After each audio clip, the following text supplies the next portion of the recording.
Welcome back, everyone, to another reaction video. Well, from time to time, we like to dive into some alternate history. I talk all the time about different lenses through which to view events. We can look at the same event through different lenses, through an economic lens, through a military lens, through a civilian lens, and we can look at history through an alternate history lens. In other words, by analyzing what might have happened if a key decision or a key moment went a different way, we can better analyze that event itself. So, for example, what if Teddy Roosevelt won a third term? Well, by talking about the what if, we talk about how important the 1912 election actually was, because he didn't, in fact, win a third term, and I'm assuming that's where we're going with this. This is from the channel Videntis. I'll put the link down in the description. This will be a fun exercise in talking about how very differently the world might have been if we were never subjected to Thomas Woodrow Wilson, or at least not in 1912. Let's dive in. In 1901, President William McKinley was assassinated, so the young hotshot VP, Teddy Roosevelt, was sworn in as the 26th president. A progressive, Roosevelt quickly went about implementing a massive series of reforms, utilizing the 1890 Sherman Antitrust Act to aggressively break up monopolies, strengthening the Interstate Commerce Commission to improve railroads, passing numerous acts to clean up the food industry, and various labor rights. I will say this about Theodore Roosevelt. He didn't jump right in and immediately start doing this stuff. He did kind of, at least to a degree, respect the fact that he was filling out William McKinley's second term. I mean, he comes to office pretty early in that second term. But as he's there, as he's establishing himself, he starts to exert his own decision-making more and more. Most famous of all was the conservation of America's nature, creating 5 national parks, 18 national monuments, and protecting over 230 million acres of land. Keep in mind, early 1900s progressivism is not anything close to the current progressive movement. After serving 2 terms, he supported his Vice President William Howard Taft in the 1908 election. William Howard Taft was not his vice president. William Howard Taft had been the Secretary of War for William McKinley, or maybe for Grant. Let me take a look. I say Grant, I meant he was Secretary of War under Roosevelt during Roosevelt's second term. Charles Fairbanks was Theodore Roosevelt's vice president for his full elected term that he served. He was born in Ohio, senator from Indiana, but yeah, Taft was never vice president. But Roosevelt was a bit of a control freak, so took any of Taft's conservative policy deviations as a betrayal, challenging him for the 1912 Republican nomination. Taft was able to defeat Roosevelt, but Teddy didn't give up, running under the Progressive Party, which became known as the Bull Moose Party. This sabotaged Taft as it split the Republican vote, so allowed everybody's favorite president to take the White House, Woodrow Wilson! Yay! But don't get down, you were 52,000 Americans and the 90% of Wilsonians who have yet to subscribe, as Teddy Roosevelt won the Republican nomination in 1912. Here, a secret deal was struck between Taft and Roosevelt at the Republican convention in Chicago.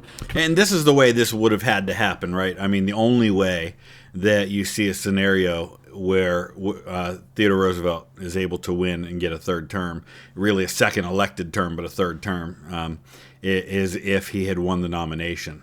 Because any scenario in which both Taft and Roosevelt run results in Woodrow Wilson winning the election. To prevent handing the presidency to Democrat Woodrow Wilson, Taft stepped aside, but was guaranteed by leaders of the progressive and conservative wings of the Republican Party to be appointed to the next available Supreme Court seat. Additionally, which is really what he wanted. He didn't really want to be president. The Supreme Court was what he wanted, and he ends up eventually getting appointed Chief Justice by Warren Harding. Roosevelt's cabinet was filled with conservatives to ensure some corporate interests would remain protected. Teddy accepted a conservative vice president as well and agreed to weaken his antitrust agenda. Finally, the 1912 I don't know if there's a scenario where Theodore Roosevelt makes any kind of agreement like that. I think he'd probably rather run as a progressive third-party candidate than compromise in any way. That just doesn't seem to fit with who Theodore Roosevelt was, that he would have made any sort of compromise in order to gain power. But I don't know. Election came, and the unified Republican Party overwhelmingly defeated the Democrats, so Theodore Roosevelt served as both the 26th and 28th President of the United States. This strengthened the precedent that presidents could serve non-consecutive terms, as Grover Cleveland had recently done it as well, and made third terms more common and acceptable. As a result, Washington's 2-term presidential norm slowly faded out of American tradition. Domestically, Teddy governed... But here's the thing, when Theodore Roosevelt's nephew-in-law / cousin Franklin Roosevelt runs for 3 and then 4 terms. Immediately afterwards, constitutional amendment was passed and ratified to ban that from happening. So I'm not entirely sure I agree with the idea that if Theodore Roosevelt gets the 3rd term, that then people just start doing 3rd terms all the time. Might have just moved up how quickly people made that change. With one arm tied behind his back due to heavy corporate influence. Nonetheless, his new nationalism agenda made significant progress. He supported key reforms such as direct election of senators, prohibition, a federal income tax, farm relief, the 8-hour workday, and an anti-lynching amendment. So basically a lot of the things that get passed under Woodrow Wilson, things like the federal income tax, prohibition, direct election of senators, those all happened in that decade, regardless. He promoted the expansion of roads as postal roads under Article 1, Section 8, Clause 7 of the Constitution, with these early federal investments later developing into the interstate highway system. Although railroads carried most of the mail freight, these investments pushed more federal resources towards the automobile industry in the long run. In 1915, he passed the Civil Service Reform Act, which forbade segregation and prohibited discrimination based on race, color, or creed in federal appointments. Now that's huge because that is a direct contradiction to what Woodrow Wilson did, where he resegregated the federal government. Roosevelt's policies earned him significant support among black voters. Under his administration, the DOJ, FBI, and military remained integrated. The KKK did not experience a revival as the government cracked down on their crimes. I would like to believe that that's true, that the resurgence in the Klan that we see while Woodrow Wilson's president wouldn't happen. And the Klan, you have to understand, when the Klan makes its resurgence in the 1910s and 1920s, it doesn't look like it did in the 1870s. It's not simply about threatening and going after the formerly enslaved people in the South. It's expanded. It's really more of a nativist group. It's kind of anti-immigrant, anti-Catholic. So, for example, here in Northeast Ohio, in Niles, Ohio, there was a massive Klan rally in the early 1920s, and that was centered around protesting the Italian Catholics that were settling in that community. Did these reforms through proper legislative channels rather than just executive orders, making it difficult for future presidents to reverse them. However, Roosevelt's policies towards American Indians was poor. Back in 1892, he said, quote, "This continent had to be won. We need not waste our time in dealing with any sentimentalist who believes that, on account of any abstract principle, it would have been right to leave this continent to the domain, the hunting ground of squalid savages. It had to be taken by the white race." And while I agree that that's obviously a sentiment we can, I think, mostly agree on is wrong, I think by the time you get to this point in history, even though it's only been 20 years, a lot has changed. 1892, you're still dealing with the remnants of the Plains Indians Wars. You're still dealing with the settlement and kind of the manifest destiny toward the West. By the middle of the 1900s, you've admitted states like Arizona and that sort of thing, and Oklahoma. So really, you've kind of consolidated federal control over the West. So now it's a different matter. I don't know that his attitudes in 1892 would apply so much here. True to that belief, he seized more Indian land to create new national parks and monuments. I could see that. He took no steps to modify restrictions on Chinese immigration, so left the existing discriminatory policies in place.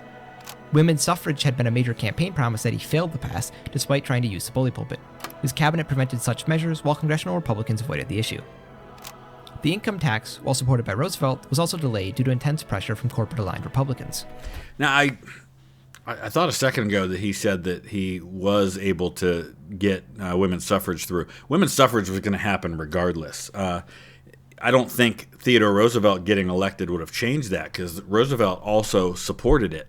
And the president really doesn't have any control over constitutional amendments anyway. That's Congress and the states. So I don't see anything changing in that regard as far as women's suffrage goes. I don't think any of the constitutional amendments that we see passed in this time period change at all based on who's president. Teddy's foreign policy aimed at establishing the United States as a true global power equal to the British Empire.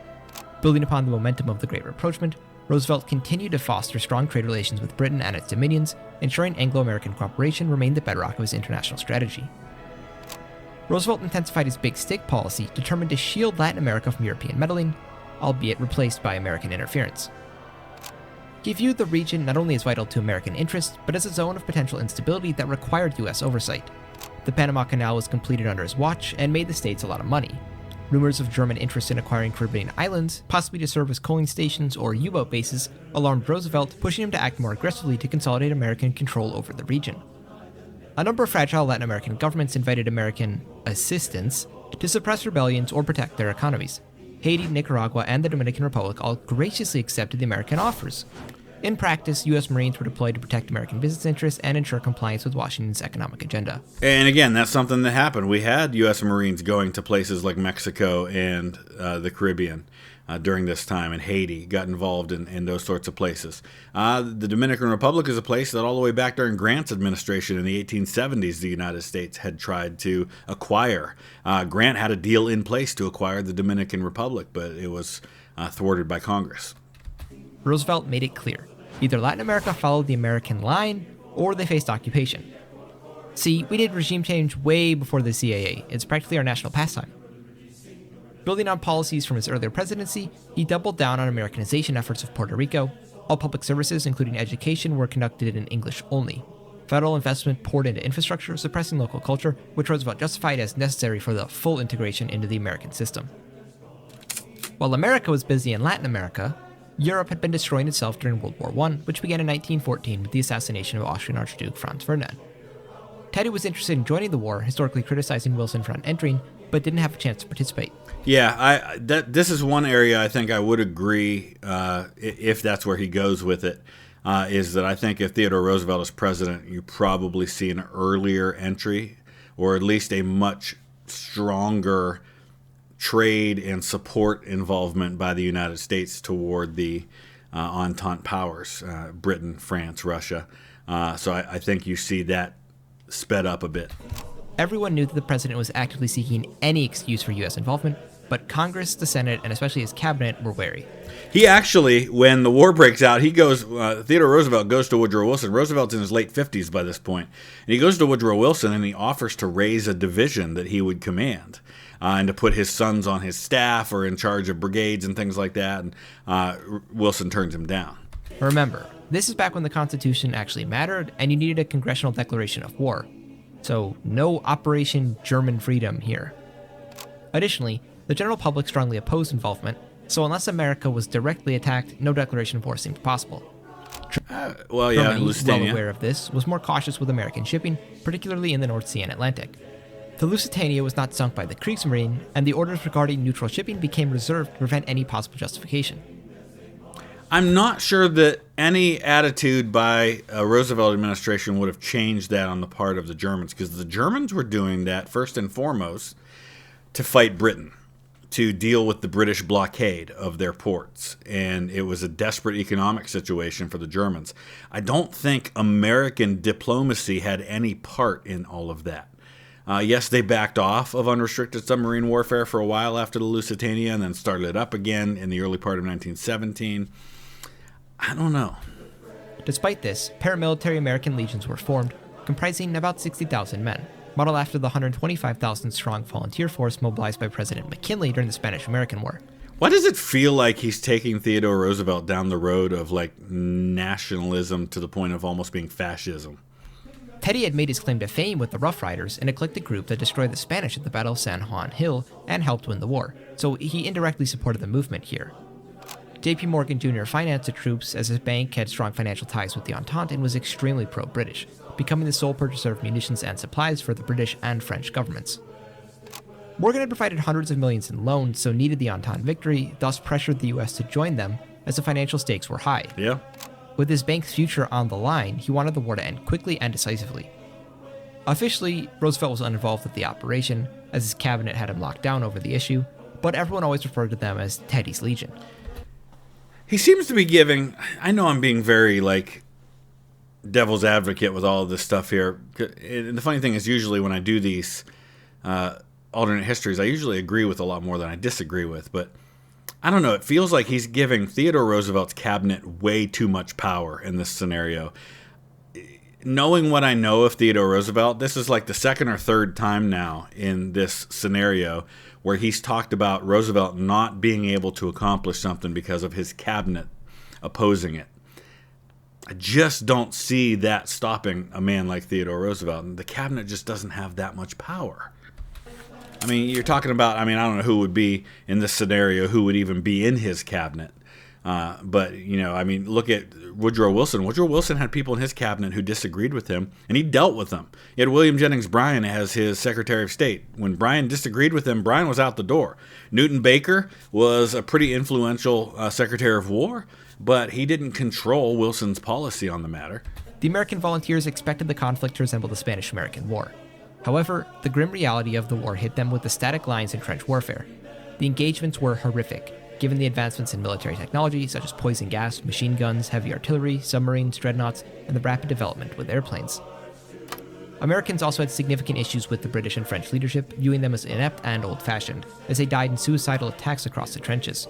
The Germans, on the other hand, treated captured American POWs better than French or Brits, hoping to dissuade the Union from officially entering the war while countering the British portrayal of them as brutish savages.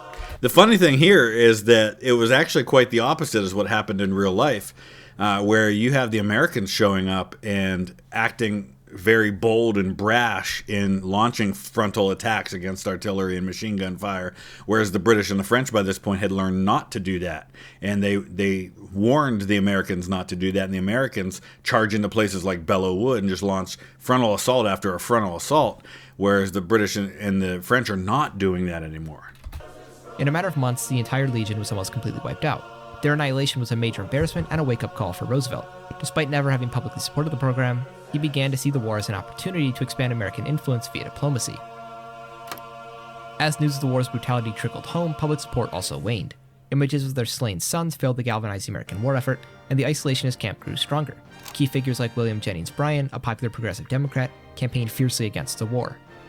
Robert M. La Follette Sr., a Republican with a personal grudge against Roosevelt, as he had been expected to challenge Taft for the progressive nomination, both sidelined when Roosevelt took it. Henry Ford, the head of the Ford Motor Company, the largest car manufacturer in the world, who organized the peace ship mission to Europe in hopes of negotiating an end to the war. Champ Clark, the Speaker of the House, also opposed the conflict. As public sentiment shifted, pressure mounted on the J.P. Morgan Bank. They threatened significant financial troubles for the U.S. economy if the Entente lost, as they tried to lobby the federal government to avoid peace talks. Roosevelt sensed a chance to strengthen the executive branch, though there would be some minor financial hardship, and thus believed maintaining a diplomatic balance would be better for America in the long run, and decided to open negotiations. Teddy Roosevelt was known as a peacemaker. Yeah, that's true. He got a Nobel Peace Prize for, I think he's the only man in history with a Medal of Honor and a Nobel Peace Prize for his job, for what he did with the Russo-Japanese War. He definitely had that ability and that character about him, but I don't know. This is just the whole alternate history scenario has not gone in a direction that I would have imagined it going with Roosevelt as president. In February 1916, a proposal for the cessation of hostilities emerged after months of negotiations by U.S. emissaries with the warring powers. Roosevelt's proposal called for all parties to cease offensive military actions by March 1916. This came on the The problem is that at that point in the war, both sides still believed that it could be won, and they had already lost millions of casualties fighting it. They weren't at the place that they would be in, say, late 1917 into 1918, where everybody's exhausted and the governments are turning against the war and you have the home fronts turning against the war. I feel like in early 1916, people are still gung-ho about fighting this thing. Heels of the failed Gallipoli campaign, a disastrous expedition in which 60,000 Entente soldiers died, mostly from the British Empire. The failure ruined the career of a young Winston Churchill, then First Lord of the Admiralty, and forced Prime Minister H.H. Asquith to create a new coalition with the Conservatives, destabilizing politics in London. At the same time, the British siege at Kut saw 45,000 British soldiers trapped and starving under Ottoman bombardment. Both fueled growing anti-war sentiments across the empire. But see, those things were things that happened anyway. Gallipoli happened anyway. It did not, though, destroy Winston Churchill's career, as we know. He briefly leaves Parliament, leaves the cabinet, and goes in and actually serves on the front lines on the Western Front for a brief time, but then comes back, goes right back into government, and continues to have strong influence in the government. Behind the scenes, American envoys applied diplomatic pressure. To the Central Powers, they warned that the U.S. would likely enter the war on the side of the Entente if the plan was rejected. To the Entente, they threatened they would embargo all belligerents and refuse to enter the war if negotiations did not proceed. Eventually, all major powers agreed to a ceasefire starting by mid-March, especially the Central Powers, who historically tried to end the war in 1916. Despite the agreement, fierce fighting continued across all fronts, as often happens when armies anticipate an impending armistice, but the fronts remained relatively unchanged. Remember, in early 1916, none of the great powers appeared to be on the verge of collapse. Right. Though some unrest was brewing in Russia, the Tsar was still firmly in power and deeply concerned with preserving the Romanov dynasty. That's true. The Kaiser had not yet sent Lenin to destabilize Russia, which historically didn't occur until February 1917, so the communist faction was still weak. Now, with no pressure, if the war ends in 1916, there is no communism in Russia. It just doesn't happen. from France, the UK, or the US to continue, Russia had an easy diplomatic out. The Ottomans had successfully defended the Dardanelles, launched a campaign into Egypt, seizing the Sinai, and were advancing into Iran to reassert their influence. The Great Arab Uprising had not yet begun either. Meanwhile, Austria-Hungary and Bulgaria had secured the Balkans, crushing Serbia and Montenegro. So, the only scenario I could see in which you would end up with a negotiated peace in 1916 is if one of the great powers says we're out. Just unilaterally on their own says we're done, like Russia. If Russia just says we're not fighting anymore, and they do like a Brest-Litovsk treaty where they negotiate something separate with the Germans that basically maybe stabilizes their front and ends it, then I can see a scenario where the Entente powers say, okay, let's talk. But of course, then if that happens, you might have the Germans saying, well, now we've just freed up 60 divisions that we can send west and crush the British and the French, and so maybe it doesn't happen anyway. The Habsburgs also maintained a firm grip on the Alpine front, holding off Italy with ease. Foreign diplomats finally arrived in Philadelphia in mid-March, as several months of negotiations took place. With the antebellum border serving as a starting point, the final settlement was not too far off from German Chancellor Theobald von Bethmann-Hollweg's historical aims. Bethmann-Hollweg. Germany achieved one of its key goals with the establishment of a revived Polish kingdom that served as a buffer to Russia. They had hoped to annex Courland and Lithuania, but nobody wanted to grant them the large expansions. Roosevelt proposed restoring Poland to the 1792 Commonwealth boundaries, which were surprisingly close to the current battle lines, in addition to the current Congress-Poland borders. Roosevelt was an admirer of Polish patriot Tadeusz Kościuszko, who had famously fought for America during the Revolutionary War and was moved by his legacy. In a symbolic gesture of gratitude, he pushed for a stronger Poland than Russia, Germany, or Austria-Hungary desired, including them all eastern lands taken by the Central Powers. This was supported by France and Britain, historical allies of the Poles. Despite that... I could see France and Britain supporting something like that. I don't know if Russia and Germany would go along with it, because Germany would be giving up chunks of Prussia, although... from this map, it doesn't look like they would be. I mean, because you got Prussia right here, and a lot of that is ethnically Polish still. It was agreed that Poland would be under German influence, with discussions taking place about potential monarchs, including various German princes, and even a proposal to integrate Poland into Austria-Hungary under the Austro-Polish solution. But that quickly amounted to nothing. For this concession, Germany lost all her Pacific colonies, but her African ones were restored, which they historically offered. Belgium had its borders restored and entered into a German customs union, though it remained diplomatically independent. Luxembourg was annexed by Germany, while the Franco-German border remained unchanged. That's interesting because France really wanted to get Alsace and Lorraine back. And to negotiate any kind of settlement, I can see them wanting that. Balkans, Bulgaria expanded into Serbian territory, while Austria-Hungary annexed the Montenegrin coast and parts of Serbia, including Belgrade, Serbia's capital. Although severely weakened, Serbia retained full independence from Austria-Hungary. I don't know, this feels like a Central Powers victory at this point. I mean, Austria-Hungary's gaining territory. Germany didn't give up any of its home territory. You've got Poland basically being carved out of the Russian Empire. Germany didn't even have to give up Alsace and Lorraine. They give up some colonies that they haven't had that long, but hang on to a lot of other ones. Roosevelt attempted to establish a League to Enforce Peace, a similar concept to the League of Nations. However, he failed to convince any powers to agree to the mutual collective enforcement mechanisms, so it was ultimately rejected by all. Nevertheless, the treaty was seen as a remarkable success as World War I had ended. Both domestically and internationally, Roosevelt's popularity soared. He had brought the war to a close and reopened European markets to American businesses as trade and stability resumed. Roosevelt, already having broken with the norms, ran for a fourth term in 1916. He had not taken his ill-fated South America expedition and thus remained in robust health. That's a great point that he just made, and we paused on a picture of Donald Trump. A lot of people might point to and say, well, Roosevelt died in 1919. Well, wouldn't he have died during his term if that happened? Well, no, because it's generally understood that there were two things that contributed greatly to Roosevelt's death in 1919, because he was only 60. He's a young guy still, really.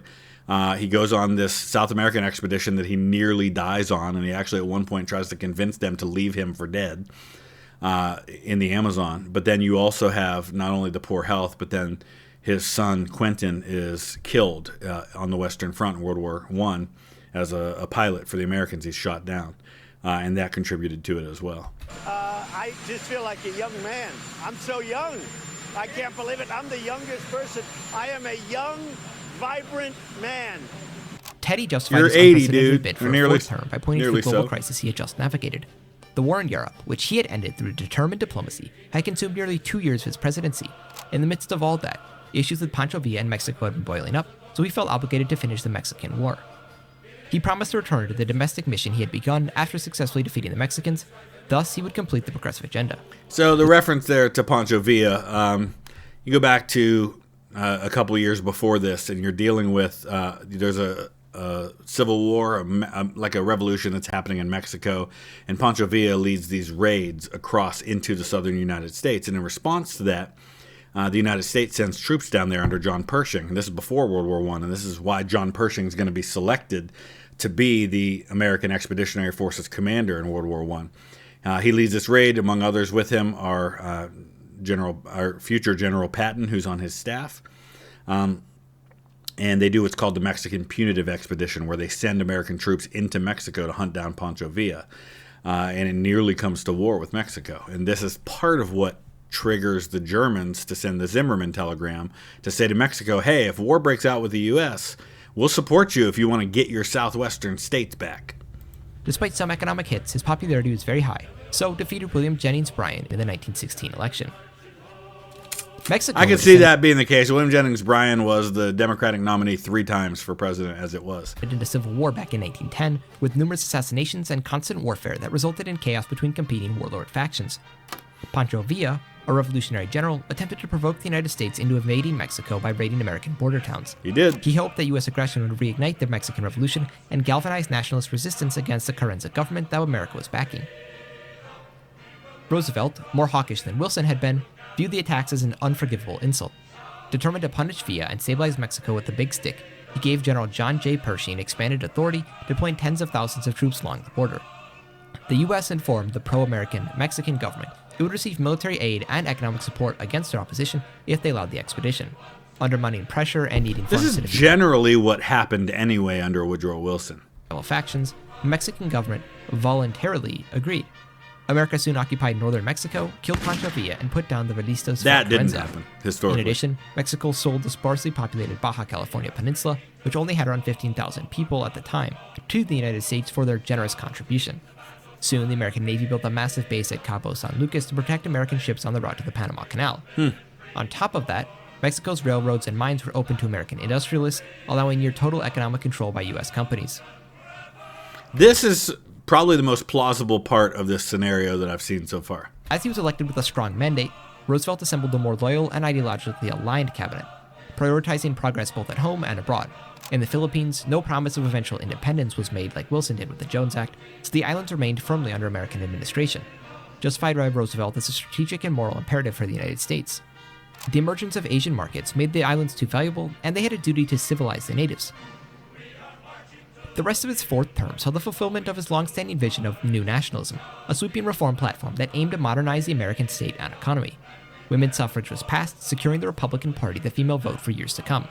Primary elections for both state and federal offices became the national standard, weakening political machines and empowering. Yeah, that's something we don't talk about much, is that there was a time for a good bit of American history where we didn't really do primaries. The parties just picked their people, kind of like what they did, the Democrat Party did this time around. But you didn't have people voting in primaries like we do now, where we vote on all the different Republican candidates or all the different Democratic candidates, and we choose one, and that becomes the nominee. That was all done, like when Abraham Lincoln became the nominee for president for the Republicans in 1860, he didn't know going into that convention he would be the nominee. There were people that were going to decide that, and they voted several times, couldn't come up with a nominee, and then they eventually threw their support to Lincoln. The voters. Campaign finance regulations and restrictions on lobbyists were enacted to curb the influence of corporate money in politics. Infrastructure investments accelerated, with major expansions in national railroads and highways, along with the expanded efforts at conservation that again came at the expense of American Indians. I'm not sure that I see the interstate highway system being implemented this quickly. I still think you're going to be dealing with a couple of decades before you get to that. Traditionally, historically, it happens in the 1950s under Eisenhower. The administration supported and recognized more labor unions, established stricter child labor laws, and even succeeded in ratifying the Child Labor Amendment. I can absolutely see all that happening because Roosevelt was a champion of a lot of those progressive agendas like that. That stalled historically. However, Roosevelt still failed to establish a national health service, a goal that eluded even his considerable political talents. The proposal faced opposition from both conservative Republicans and an increasingly marginalized Democratic Party. By 1920, the Democrats were in deep trouble, retooling as a more conservative corporate party. It's kind of interesting when you think about this because I do see, and I think he's heading this way, I do see a consequence of Theodore Roosevelt winning 2 more terms that the party systems don't look the same. I think Roosevelt being defeated by Taft for the nomination in 1912 kind of was the death knell, at least in the immediate time period, of progressive republicanism. You start to see the progressive movement more exclusively on the Democrat side, and you start to see the Republicans move increasingly conservative, at least in their presidential leaders, guys like Harding and Coolidge and Hoover, whereas you see much more progressive side on the Democrats with Franklin Roosevelt, who's going to be the next Democrat after Woodrow Wilson. So even though there are still progressives and conservatives in each party, the top of the ticket tends to coalesce around one or the other. So I definitely would be interested to see how differently the Republican Party might have evolved had Taft not won that nomination in 1912. Since 1856, the Democrats had only elected a single president, constant losses for the past 64 years. On nearly every major issue of the day, the party found itself out of step with the national consensus. The brand was irreparably damaged as it had become synonymous with repeated electoral defeats and ideological confusion, so transformed into the new Federalist Party. Prominent conservative Republicans, including Al Smith, Warren G. Harding, and Calvin Coolidge, eventually aligned more closely with the Federalists, feeling alienated by the progressive Republicans. That's not an altogether unrealistic scenario. I could see that. We see that other times in history where when the parties have their reforming, the parties have their they're kind of shifting and they're resettling. We're seeing that right now. I mean, look at some of the people who were traditionally Republicans who sided with Biden or with Kamala Harris, at least for the election, because of the shift that the Republican Party has taken under Donald Trump. You could see a similar thing happen like that in the aftermath of Theodore Roosevelt. The rebranded Dems retained their stronghold in the South, but remained largely marginalized on the national stage in the short term. All in all, Teddy's 4th term was a great success, being viewed as one of America's greatest and most influential presidents. Despite some pressure, after 4 terms, he decided he had faithfully served his nation and stepped aside for the future generation of progressive Republicans. After 16 years of Roosevelt's leadership, the Republican Party emerged as a dominant progressive party of the early 20th century. Roosevelt's progressivism emphasized strength, civic duty, economic modernization, and moral reform, often with a firm hand and unapologetic nationalism. As Roosevelt famously said, "Speak softly and carry a big stick. You will go far." Comment and let me know how you think. All right, so yeah, I think he got stronger as he went along. The last 5 minutes or so of that especially gave me a lot to think about and a lot that I think I would probably agree with in terms of the direction it would go. I do believe there'd be a strong push after Roosevelt leaves office to do what they did after the other Roosevelt left office historically, which is to pass a constitutional amendment that would limit the president to 2 terms. This is especially, this is a time coming out of those decades where we passed a number of constitutional amendments. So it's kind of fresh on everybody's minds that we can adopt, kind of make some changes right now. So I think that would have happened. So let me know your thoughts. What do you agree with? What do you disagree with, either with him or with me? Let's have a conversation in the comment section below. Thanks for watching.